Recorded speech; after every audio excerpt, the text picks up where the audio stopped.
All right. Good afternoon, ladies and gentlemen. Welcome back to the ARNECC Net Zero Paper Talks. My name is Shahnas, and I'll be the Master of Ceremony for this event.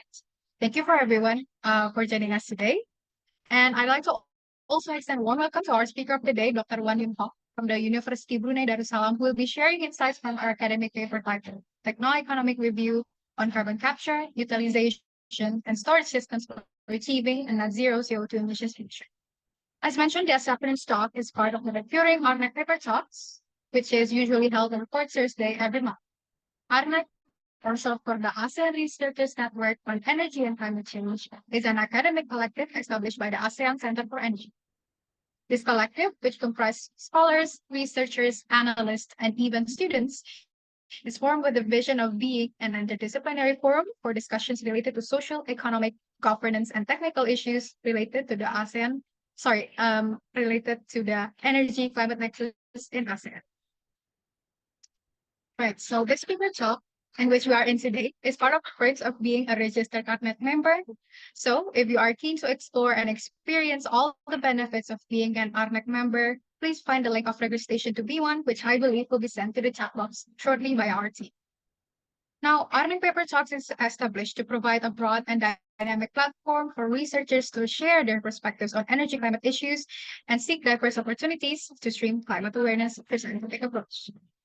This afternoon's talk is part of that project, aiming to foster a cross-country discussion on net zero efforts across Southeast Asia. To explore other works related to ASEAN, please visit our website at the accept.aseanenergy.org. Again, that's accept.aseanenergy.org, where you can find reports, policy briefs, academic paper, and etc. related to net zero in Southeast Asia. Moving on, I'd like to introduce you to our moderator for today, Mr. Muhammad Anis Zafran Al-Anwar. Mr. Anis is currently a Junior Associate Research Analyst for the ASEAN Center for Energy. And for the next 35 minutes, Mr. Anis will lead this afternoon's discussion, as well as introducing our speaker's credentials. So without further ado, I'd like to pass over the stage to Mr. Anis. Mr. Anis, the stage is yours. Yeah, thank you, Shahnas, for introducing us and also for welcoming all of our attendees in today's discussion. Hello, everyone. Assalamualaikum warahmatullahi wabarakatuh. May peace be upon you all. Good afternoon from Jakarta, the place where ACE is currently at the office. For today's welcome in ARNECC Paper Talks Net Zero Series, the 10th, we now are in the 10th series of this discussion. Before we jump into the discussion, of course, we should introduce the speaker today, Dr. Wan Yun Hong. I hope that you are in a good condition, Dr. Wan. Dr. Wan is a lecturer of General Engineering in the Faculty of Integrated Technologies at the University of Brunei Darussalam. She has a Magister of Engineering and a PhD in Chemical Engineering from the University of Bath in the United Kingdom.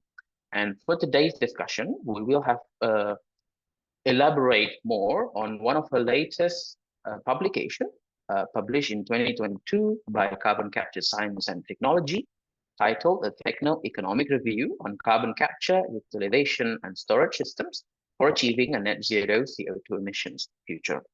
Not only as the moderator today, but I'm very grateful to be one who listened to her presentations, and also we will have a Q&A sessions afterwards to learn more about this intriguing issue, not only in the ASEAN region, but also in the global perspective. Without further ado, Dr. Wan, the screen is yours. Yeah, thank you for the introduction. May you share my slide? Are you able to see the slide? Yes, Dr. Wan, it is visible. Thank you. Okay. Let me how to minimize. So with that one. Okay. So I was invited for this webinar. So thank you for the invitation again. So today I will talk about the Techno-Economic Review on CCUS. Sometimes it interchange with the term CCS, which is carbon capture and storage. Some term they use CCUS, which means they include the utilization in the system. So how we can use this system to achieve the net zero CO2 emission in the future. I think that's to use a later pointer that I can direct you. For the abstract, which means the mostly covering on the outline for today's webinar. So I think most of you have known that the carbon capture, the potential of the carbon capture and storage CCS and also CCS system is widely recognized for CO2 emission reduction. So that's why this topic is quite popular at the moment. And if you have heard about this one, that the global deployment is still inadequate, even though there's a lot of technology have been used in the industry or around the world, because we try to meet the net zero emission target by 50, which is not that far away from now. So what would that mean? That means we need to meet the Paris Agreement long-term goal, and to try to keep the global warming below 2 degrees Celsius. But we are also aiming to limit it to 1.5 degrees Celsius above the pre-industrial level. So this is the global benchmark for climate action at the moment.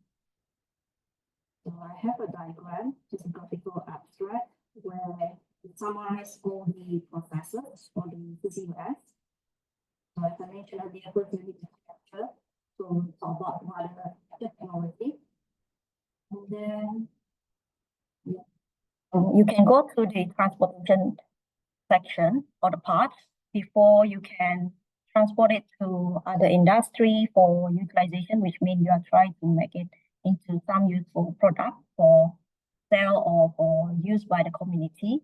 Or you can also transport it to the permanent storage into the geological formations, for example. Okay, so those are basically what we will look into for today. Okay, so as a brief introduction, I think this one probably you have known before that the CO2 is a primary greenhouse gases.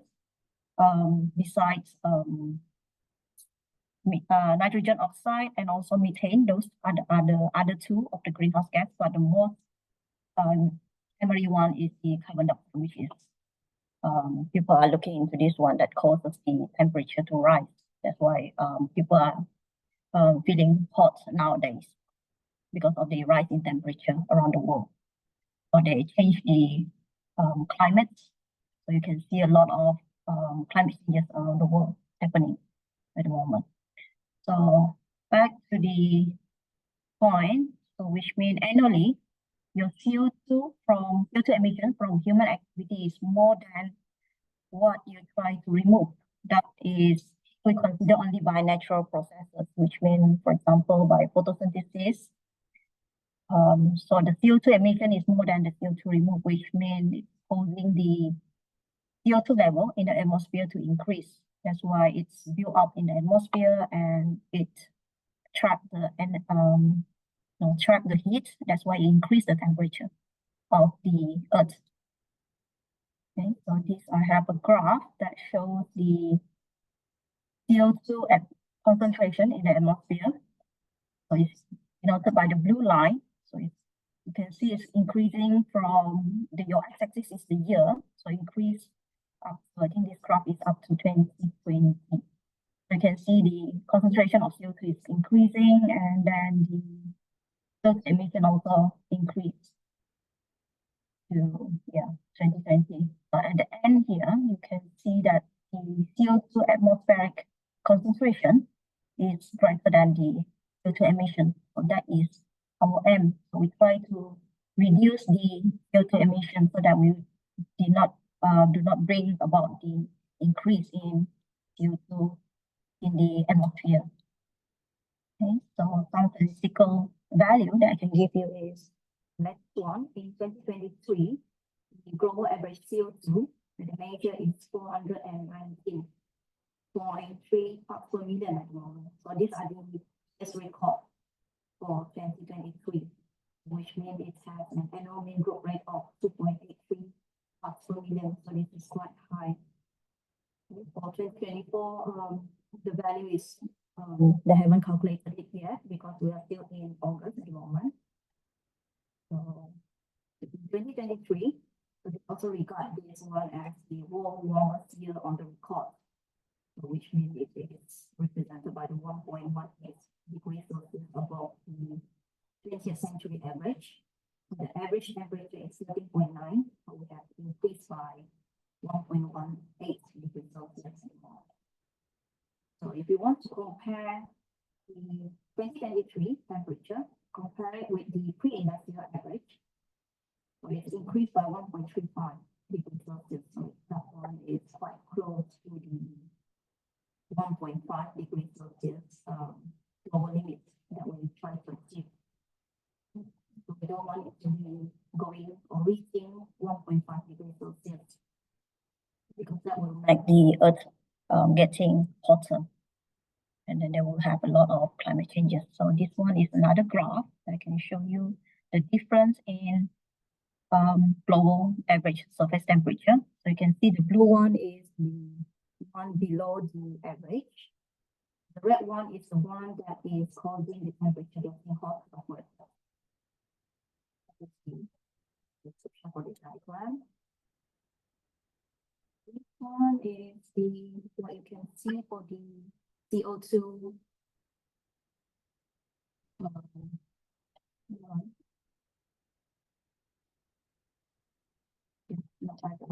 because there is some bar on my screen that I couldn't see it. And obviously this one is CO2 capture technology, or I think this one is the global status of the CCS or CCS technology around the world. But here for today's webinar, we're only concentrating on the ASEAN perform in terms of CCS compared to all the other countries. So in ASEAN, mostly we are looking into the CO2 transport storage. So these are the industries that have applied the CCS or CCS technology. So for example, last year they have looked into the hydrogen or ammonia or fertilizer. I think this one is in Indonesia. This one have already implemented the CCS technology into their industry. And then there is another one is natural gas processing. This one is also in Indonesia and Malaysia. Oil refining, is in Indonesia. Have already applied the CCS technology in oil refining industry. And the rest of excuse me, Dr. Wan. Yeah. Could you back first to the previous slide and then go back to this existing, because the chart is not showing in the screen. Okay, let me try again. That one. Hopefully that one. Is it showing now? Okay, now it's showing. Yep. Oh yeah. Yep. So the green one is the operation one. Operation of the facility. Okay. So in ASEAN there is no operation facility yet. But for the blue one is in ASEAN that have gone through the advanced development. Okay, so there are 6 of them. Okay, no, it's not 6. So this value at the top of the bar is the capacity of the CCUS. Is the capture, transport, and storage capacity. So it's really, it's not. It is in MTPA, which means million tons per annum. So for the yellow one is the early development. So you can see, I'm not sure if you can see clearly on your side, there is some in ASEAN, in this one, CO2 transport storage, and also in hydrogen and ammonia and fertilizer. For the in-construction one, so ASEAN, you can see it's 3.3 MTPA for the natural gas. If you want to compare around the world, so this is a summary. You can see a variety of the so the key point is that we have, if you want to compare to 2022, we have increased by 2.2 times in terms of capacity, the capture capacity, transport and storage. In terms of the rest of the world, it will be 4.1 times compared to last year. So we want to group the ASEAN and also around the world, we have about 4 times increase in the capture, transport, and storage capacity. So if you want to look into the auto facility, it has already doubled in ASEAN region. Rest of the world almost double, and also the globally also almost double compared to last year. So that one is a quite big jump in the deployment of the CCS in the industry around the world. We are still not enough to meet the target yet. Okay, so this one is the CCS technology. So you can see that in different phase, some technology they are in TRL1, TRL2, TRL3. TRL means your technology readiness level. So you can go from level 1 to level 9. So in the middle, between TRL4 to 6 is the development stage. And then most of the industry and ASEAN have used the technology in either TRL7, 8, or 9. Most famous one would be by your formation or your enhanced oil recovery EOR.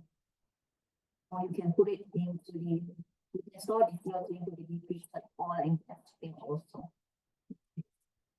Those are the storage examples. And then this slide shows your CO2 separation. Capture will be a different thing. So sometimes people confuse with CO2 capture and CO2 separation. So CO2 separation is the one that you try to separate out the CO2 from other gases in the gas stream. You can show the description for each of them in my paper. With a short time, so I just show you the diagram. And the important thing is that we have 6 different types of CO2 separation. So the first one is the industrial separation.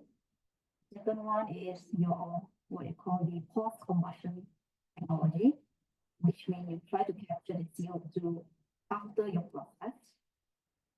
The next one is pre-combustion. If you try to capture your CO2 before the process, we try to separate out the CO2 in the synthesis gas.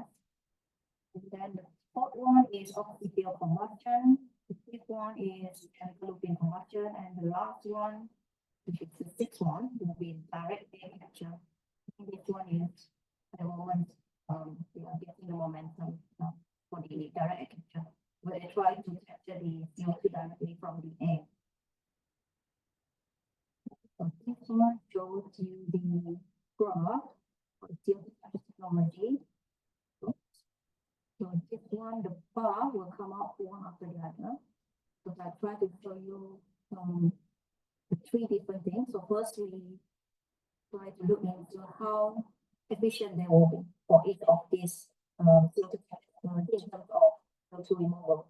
So they are more or less reaching about 90 or above. This one direct capture still in development. So it's about 89, but it's close to 90. You can see a lot of them are quite good in CO2 removal. The second one that you need to consider is how much energy consumption that your process is required, or how much it will consume for you to capture the CO2. So you can see the highest one, the industrial separation, about 5, and also the direct air capture. So that means you will require a lot of electricity or the cost in them. And then the rest, combustion, pre-combustion, and oxy-fuel is about 4 or 3 something. And then the lowest one is chemical looping combustion. That is having the lowest energy consumption. Now we look into how much cost it will require if you want to put this technology into your industry. So the highest cost will be direct air capture. So this one is the most costly one compared to the other capture technology. And the rest will go around 40 something in US dollar.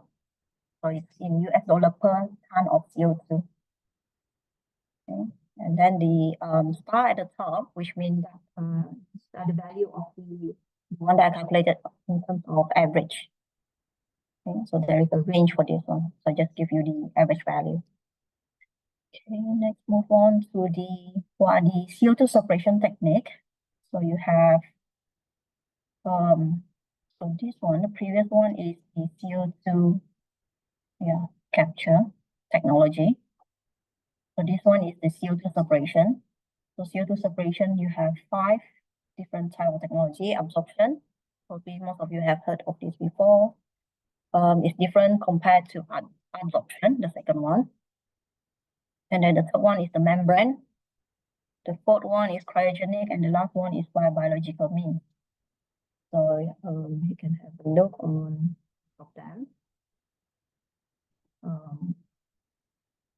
will go straight to the how much or how efficient this process, each of these process will be. So for absorption by MEA, which means it's a chemical solvent, which means monoethanolamine. This one is about 87.5 on average. That is the total removal efficiency. And then the rest is close to 90 or above 90. Okay, so they are quite good for all of them. When you try to select which separation technology is best for your processes, you might need to consider the energy consumption and also the cost. So let's see about the energy consumption. The highest energy consumption will be by biological means, which means in microalgae in a closed one. So absorption is not that much on energy consumption, it's about 1.17. And also for membrane in terms of polymeric material and also cryogenic by packed bed system. So absorption here we use the 13x lines and solid absorbent.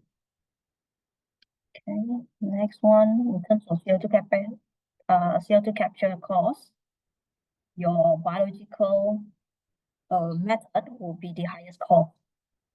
So you might not want to consider this one in for your processes. So mostly industrial processes, you might choose one of the first four here. So the cost issue will be. So in terms of transport, you have 4 types, 4 modes. So you can do it, you can transport by pipeline or by ship, you can do it by truck or rails.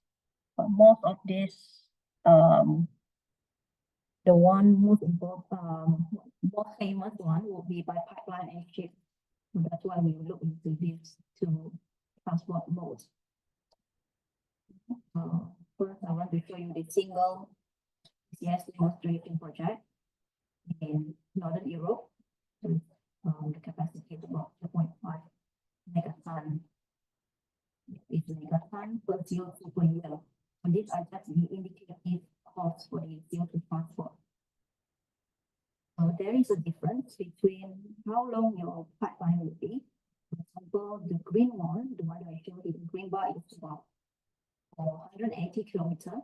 For onshore, you have 6.21. For offshore, it will cost more.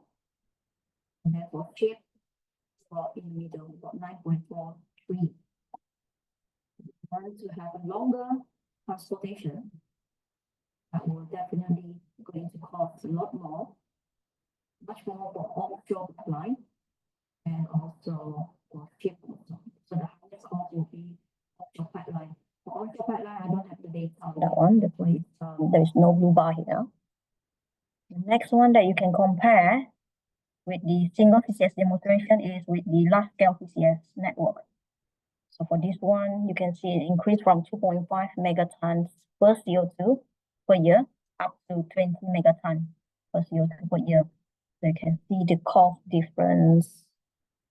It's about 1.7.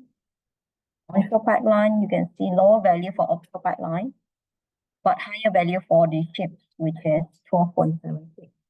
These 2 for the onshore and offshore is because of the economy of scale. That's why it's getting lower cost compared to the single CCS demonstration project.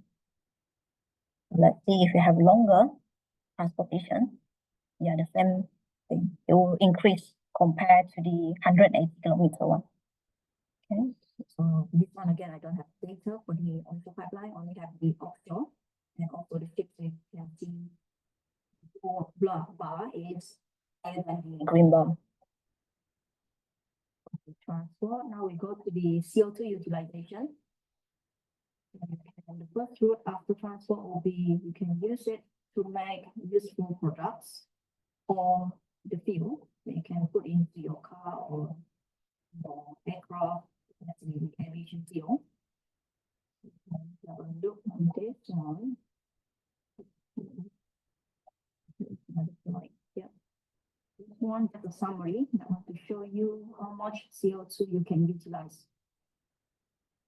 So you're producing CO2, but you're trying to use up the CO2 to produce other products, which means you try to remove the CO2 emission. Yep. So we want to see which one can remove more. Which means this one, your urea yield boosting. So if people are using it to produce the urea, so this one you can use a lot of, or you require a lot of CO2, which means you can remove more CO2 from the atmosphere, okay, compared to the other application of product. Then the blue bar is how much product you can produce. So you're using CO2 in the green bar, and then we want to know how much product you can produce, which means the more product you produce, the more you can sell it. So that will be good for the investor. So again, it's urea yield boosting again to produce the urea. Okay. Next one we want to know is how much or how long the CO2 storage can be for the CO2 utilization. I think CO2 storage, carbonates. Here, you can go from millennial for the, if you use it for the enhanced oil recovery or enhanced gas recovery. So you can store it under the ground for a very, very long time. The shortest one is you can use the CO2 to produce beverage carbonation. It's where your fizzy drink come in. And then you can use it for food packaging, for industrial gas, or renewable food. That one only lasts for days or months. Okay. And in the middle, you have decade or century for carbonate, or you can do for a month or decade. If you convert it into polymers, for example, here is polymer carbonate and polyurethane. For days and decade, you can store the CO2 as chemical. If you convert it into chemical, for example, formaldehyde and acrylate, and then you can store the CO2 in terms of weeks or months. If you use it for algae cultivation to produce biodiesel, or you want to do methanol production. Okay, next one is the CO2 storage. What are the options that you have? So you have 6 options here. The first one, the most popular one, is the CO2 enhanced oil recovery. The one I put in purple text are the most famous one. You can put into the depleted oil and gas field, or you can put in the saline formation, or you can store it in the coal seam through the CO2 enhanced coal bed methane recovery. Okay. And then what else? You can also store it into the deep ocean or in the basalt and ultramafic rocks.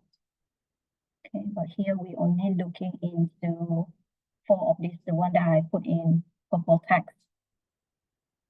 Because the other 2, I don't have the data for that one, how much it will cost if you want to store them. But this one is the data based on, based in Europe. It's in USD per ton of CO2 store. So if you want to store, for example, in enhanced oil recovery, I think this one is very low cost, 0 point something. So that's why it only shows 0 here, which means it's not that expensive to store the CO2. But the most expensive one is the one where you try to store the CO2 in your enhanced coal bed methane recovery, which is costing about 20.27 in USD dollar per ton of CO2 store. Okay. I think the rest one, 3.18, same for depleted oil field. Oh yeah, the green one is for the onshore cost. Okay, so what if you have the offshore cost? So for your E or R, enhanced oil recovery, the cost will be 0.76, slightly lower than the depleted, if you want to store in the depleted oil field or the gas field, but it costs slightly more, which is 10.75 USD if you want to store it in the Sabah information. For the enhanced coal bed methane recovery, I don't have data for that. That's why there is no blue bar showing. Okay, I think I'm near to the end. So as a conclusion, so you know that CCS or CCUS is a promising emission reduction technology for achieving the global climate target. And it has been increasingly applied globally and also in ASEAN region, because we have seen earlier there are more deployment this year, is in 2023 compared to 2022. For this year, no, I don't have the data yet because it's not updated, it's still in August. You can see that this technology, CCS or CCS, has a variety of opportunity and challenges. So what we need is a further research and development to improve its efficiency and also to make it more cost-effective and scalable technology, because we have seen earlier they have different costs, different efficiency. Okay? That's why they have variety of deployment around the world. I'm here to the end. So this one, if you want to read more, these are some of the references that I have used for their webinar. So I think that's all for me. Fine. Yeah. So thank you everyone for your attention. And if you want to get in touch, that will be my email. Okay. I think that's all from me. So let's see if there's anything on this. Yeah. No. Thank you. Thank you so much, Dr. Wan, for your very interesting presentation. Before we jump into the Q&A sessions, perhaps as a moderator, I would like to have one opportunity to ask you directly. You mentioned about the EOR, because one of my you can say that one of my tasks is correlated to the EOR, CO2 using EOR. Sorry, EOR using CO2. Sorry. And I have actually got sometimes to read your paper, and in one of your argument or one of your sentence said that the most cost-effective CO2 storage options, among others, is actually CO2 EOR. However, there is an ongoing debate about using it in the oil and gas, specifically in oil and gas sector, because the counter-argument or the argument from the group that do not accept this technology says that by doing so, by using CO2 to the EOR or enhanced oil recovery, it means that you're allowing industry to keep digging up the oil or and also the gas. Perhaps I would like to know your standpoint. Does it right to use or to keep digging up the oil and gas using the EOR, even though that the CO2 using in the EOR is one of the leading technology in carbon storage? Yeah, thank you, Anis. That's a good point about that one. It's about it's a bit controversial, but from my point, I haven't think about that one, because from my point of view is how we're going to try to reduce the CO2 emission. I think they are applying the CO2 EOR is because they try to make it useful for the technology so that they can pump out, like they're injecting the CO2 into the enhanced oil recovery, into the well, so that they can get more oil coming out. Yeah, I think that's the point from the industry. Yeah, that's what they're trying to do. Yeah, but for now, because everywhere is people are using or requiring energy, so we couldn't escape from people digging or pumping all the oil and gas out from the earth to produce the energy that we require in our everyday life. So perhaps they can look into more renewable energy to try to use an alternative energy in terms of instead of the fossil fuel. But I think that one will be quite a long years before they can change their perception to use more on renewable energy. That's what I think about that one. Yeah, thank you, Dr. Wan. Perhaps to add to that, I used to say, or I always give this argument when we discuss with someone talking about climate change and etc. I'm not saying that these peoples are wrong, their arguments are wrong, not, but I believe that when we talk about climate change and the technology and also any aspect, social, economy, etc., people tends to like put the barriers between the old ways and the new ways, and they think that just like in the blink of an eye, we can just move on without using the old ways. And I think that according to your answer, that's quite right, because we have to make a bridge, and I think CCS or CCUS for now can be the bridge to transition from the old ways to the new ways. Yeah, thank you, Dr. Wan. And for now, we have quite several questions actually in the chat box, and I will read it for you, Dr. Wan. One from Manoj Jain. The question is, do we have some natural way or nature-friendly way to absorb the CO2 from industry or transport sector? I mean, without using any form of chemicals or etc. Perhaps that's the first question. You would like to answer it first, or you want to? Yeah.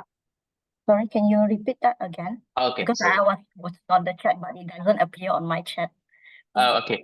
Yeah. So the question is from Manoj Jain. The question is, do we have some natural way or nature-friendly way to absorb the CO2 from industry or transport sector? He means or she means without using any form of chemicals, etc. That will be, we need to choose the CO2 utilization then, because that will be, for example, I think from microalgae, where you can use the plant to absorb the CO2. I think that will be more natural one. The second one is absorption by the ocean seawater, because CO2 is dissolved in water at the moment. I think those are the two that I can think of at the moment. Anything else without this chemical? Yeah, I think those are the two.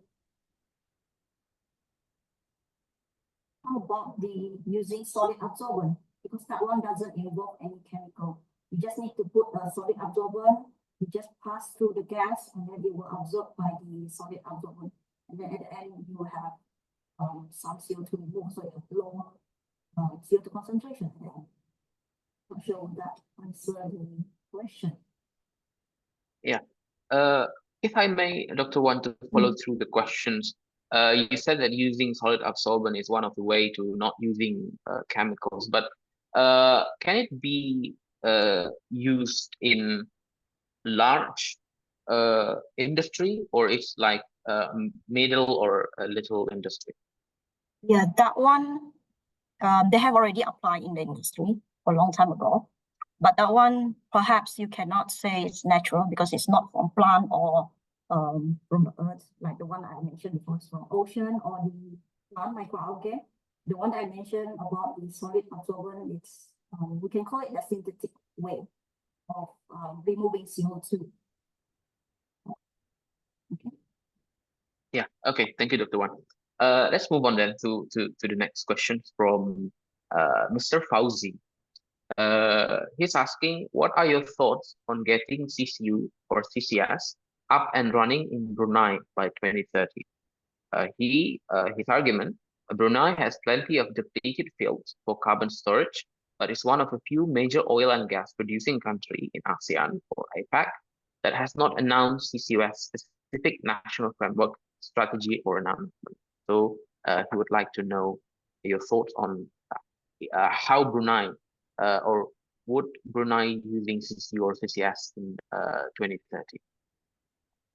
By 2020, I'm not sure about that one, but in terms of technology, I think Brunei are looking into that one because I'm not sure when they started that memorandum of understanding with Singapore, because they have looking into the or exploring the feasibility of doing the CCS. No, they're looking into the transport and storage, how we can store them. Yeah. For the CCS or CCUS in the industry, that one I don't have any information yet. Probably, Brunei can consider that one in the future. So you said there is a lot of industry that is developing in Brunei at the moment. Yeah. Yeah. Okay. Now let's move to one of the questions in the chat box. It's from anonymous attendee because they do not put their name, but the question is, how is the status of CCS investment or financing in ASEAN? Which country has already have a good investment or financing scheme of CCS? What type of financing does it mean? Do you mean how much finance is available for CCS technology? Is that what I believe so. Yeah. How much investment, or that's right. perhaps in a simple way, how much money that been invested in the ASEAN, in which country who has better positioned in their investment or in financing the CCS or CCUS?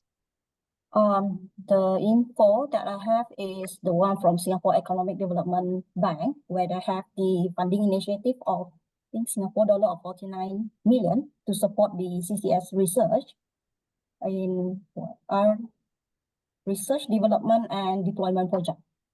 I think that is the quite big amount of money in terms of CCS. Others one is, how about corporate tax exemption in Thailand? Would that consider the financial status also available in ASEAN country? And then I think Malaysia also have about the tax incentive for the CCS. Yeah, I believe So so. far, literally, yeah. Yeah. Hope there will be more countries in the ASEAN region that can give more financial. Hopefully, and also perhaps a regional financial scheme for ASEAN country, that would be nice, I think, personally. Okay, so we'll have a couple of more minutes to discuss, and for our attendees that would like to ask more to Dr. Wan, please share it in the chat box, and I will read for Dr. Wan. Perhaps before concluding, and perhaps if there is another questions, I have one more question for Dr. Wan. As I said, that I have a couple more time than the attendees to read your paper, and it's very interesting from top to bottom. One of the argument that or the data that you put in your article says that there is a moving trends from a large single CCS or CCUS to the networks or hubs or CCS hubs. And I believe that ASEAN countries or ASEAN member states are currently thinking about developing such hubs, CCS hubs in the ASEAN region. But because there is so much steps, there is storage, there is a utilizations, there is capture, separations, and one of your arguments said that it's good to combine all of them. But what my question is, for ASEAN, in the framework of ASEAN, which one will be good, centralized or decentralized CCS? Because perhaps in one country, let's say Brunei in Indonesia or Brunei in Malaysia, they have a different geography, perhaps different capability, and etc. But when you have to combine them in one hub, perhaps, or creating a network between them, what should ASEAN member states think? So not single country left behind, because perhaps they do not have this specific capability, and then because ASEAN want to create the hubs, then this country, because they don't have that ability, they will left behind. What should ASEAN member states do, Dr. Wan, to make sure that creating these networks or hubs is make sure that it's very inclusive, including all of the ASEAN member states? I think that one we'll need to explore more into that one. And I don't have definite answer for that one, but from what I can think of, will be a centralized one. Perhaps some country, like you said, Malaysia don't have a different geological, so it might combine or merge with other countries, like probably maybe 2 or 3 countries instead of the whole ASEAN and 10 countries together. Because we also need to do an investigation on how much the storage is capable to put in.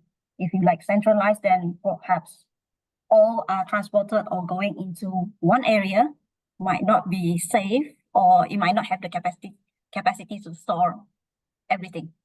So you might want to look into like different area, or perhaps we can do like several hubs around ASEAN region that is more suitable for the storage. So some area, as you know, different geological or different formation that may not be suitable. So that's why they are doing the feasibility study at the moment, I think, for the investor. Thank you very much, Dr. Wan. And I believe that this today event is very punctual, because we have we scheduled for 45 to 1 hour, but in 45, I believe there is no other questions in the chat box. Hopefully that all of your questions are answered. For the attendees, thank you once again for coming, and Dr. Wan, thank you very much, and I hope that more articles coming from your side. It's very easy to read, easy to understand, and it's intriguing. Thank you very much for providing it, and also for writing it, and hopefully we can meet and discuss more in the future. Thank you very much, Dr. Wan. And next, before I pass on to the MC, perhaps we conclude. I will several conclusions on today's. After reading Dr. Wan's paper and also hearing her presentation, we talk about current CCUS technology, highlights and both significance, potential, and ongoing challenges in the quest of net zero CO2 emissions by 2050. As she said in her presentation, there is many technologies show promise in capturing, separating, transporting, and sorting CO2, but global deployment remains slower than it required.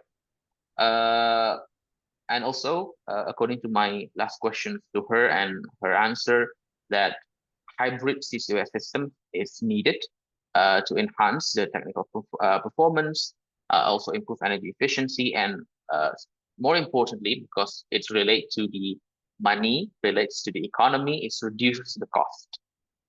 So perhaps that's what I would like to say to conclude the sessions. Hopefully, all of our discussion today could be intrigued and interest a lot of researcher, a lot of academicians today that attend this discussion, and going forward with new innovations for ASEAN and also for global technological advancements. Thank you very much once again, Dr. Wan, and now I pass on to Ms. Shahnas.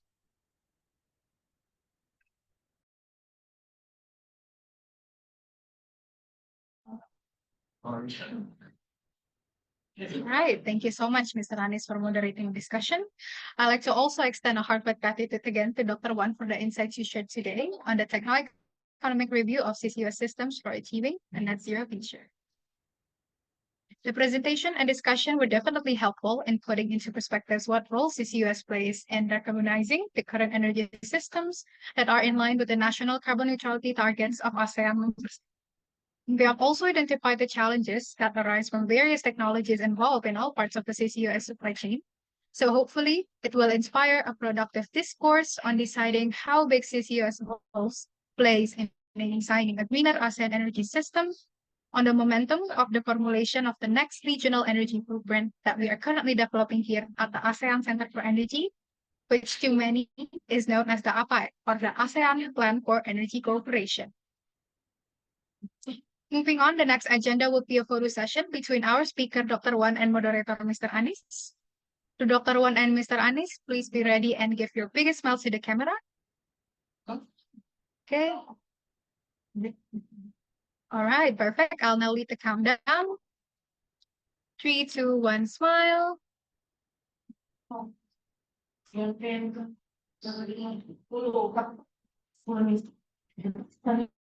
Okay.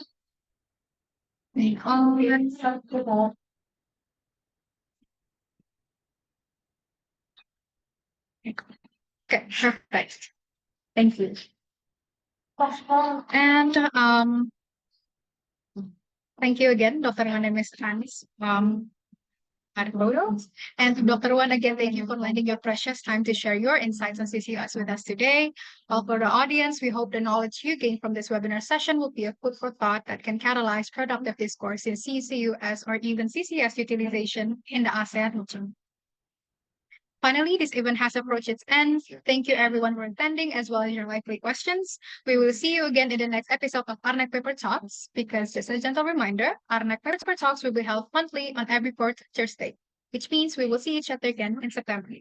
So stay tuned to our social medias, newsletter, and website to obtain more information in regards of ARNECC Paper Talks, as well as all things net zero and Utilization. Have a wonderful afternoon. Thank you, and bye everyone. Thank you, Dr. Wan, once again. Thank you. Bye. Bye. Have a good day.